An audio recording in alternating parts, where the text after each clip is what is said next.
നമസ്തേ പ്രിയമുള്ള പ്രേക്ഷകരെ, ചർച്ച ചെയ്യുന്നത് ജ്യോതിഷ വിഷയത്തിൽ ത്രിഗ്രഹ യോഗ ഫലങ്ങളാണ്. ദ്വിഗ്രഹ യോഗം നാം ചർച്ച ചെയ്തു, ത്രിഗ്രഹ യോഗമാണ് നാം ചർച്ച ചെയ്യുന്നത്. ഈ യോഗം നാം മലയാള ഭാഷയിൽ ചർച്ച ചെയ്യുമ്പോൾ സംസ്കൃതത്തിലും ഈ യോഗം നാം ചർച്ച ചെയ്യുന്നുണ്ട്. ഞാൻ ജ്യോതിഷ യോഗങ്ങളെക്കുറിച്ച് ഒരു പുസ്തകം തയ്യാറായിക്കൊണ്ടിരിക്കുകയാണ്. അതിൻ്റെ ഭാഗമായാണ്, എൻ്റെ പരിശീലനത്തിനാണ് ഞാൻ സംസ്കൃത ഭാഷയിലും നിങ്ങളുടെ മുന്നിൽ ഇത് അവതരിപ്പിക്കുന്നത്. കാണുക അല്ലെങ്കിൽ ശ്രവിക്കുക. നിങ്ങൾക്ക് വിലയേറിയ നിർദ്ദേശങ്ങൾ ഞങ്ങൾക്ക് തരാവുന്നതാണ്. നിങ്ങൾക്ക് എന്നെ നേരിട്ട്, എൻ്റെ ടെലിഫോൺ നമ്പറുണ്ട്, നിങ്ങൾക്ക് വിളിക്കാം. ഞാനിപ്പോൾ ദുബായിലാണുള്ളത്, എൻ്റെ ദുബായ് നമ്പറുണ്ട്. അല്ലെങ്കിൽ നിങ്ങൾക്ക് സൗകര്യപ്പെടുവാണെങ്കിൽ നിങ്ങൾക്ക് ബോട്ടിമിൽ വിളിക്കാം. വാട്സപ്പിൽ ദുബായിൽ വിളിക്കാൻ കഴിയുകയില്ല. അടുത്തതായി ത്രിഗ്രഹ യോഗത്തിൽ നാം ചർച്ച ചെയ്യുന്നത് ഏതെല്ലാം ഗ്രഹങ്ങൾ തമ്മിലുള്ള യോഗമാണെന്ന് നിങ്ങൾ മനസ്സിലാക്കുക.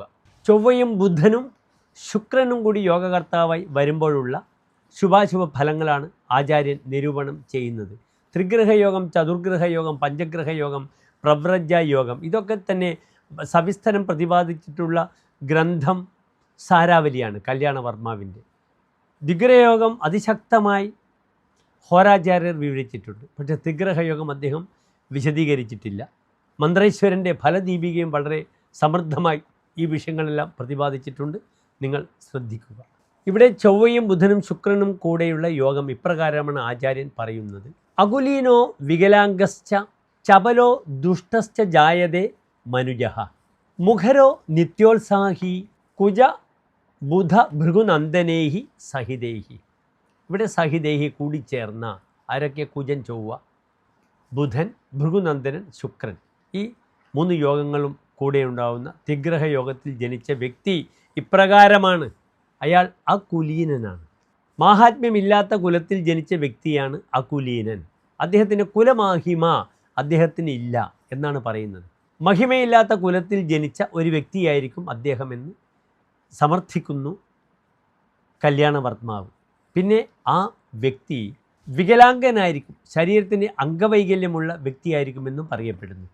ചപലനാണ്, ജീവിതത്തിൽ ധാരാളം ചാബല്യങ്ങൾ, വീക്ക്നെസ് പ്രകടിപ്പിക്കുന്ന വ്യക്തിയായിരിക്കും. ചാബല്യങ്ങൾ പല രീതിയിലാകാം. വീക്ക്നെസ് ഒരു വ്യക്തിക്ക് പല രീതിയിലാകാം. അങ്ങനെ പല പ്രകാരത്തിലുള്ള ദൗർബല്യങ്ങൾ, അതാണ് ദുർബലത എന്ന് പറയുമ്പോൾ ശരീരത്തിന് ബലം കുറയും. ദൗർബല്യങ്ങളുള്ള വ്യക്തി എന്നർത്ഥം. ദുഷ്ടനാണ്, ക്രൂര സ്വഭാവമുള്ള മനുഷ്യനായിരിക്കും ഈ യോഗത്തിൽ ഉണ്ടാകുന്ന വ്യക്തിയെന്ന് സമർത്ഥിക്കുന്നു.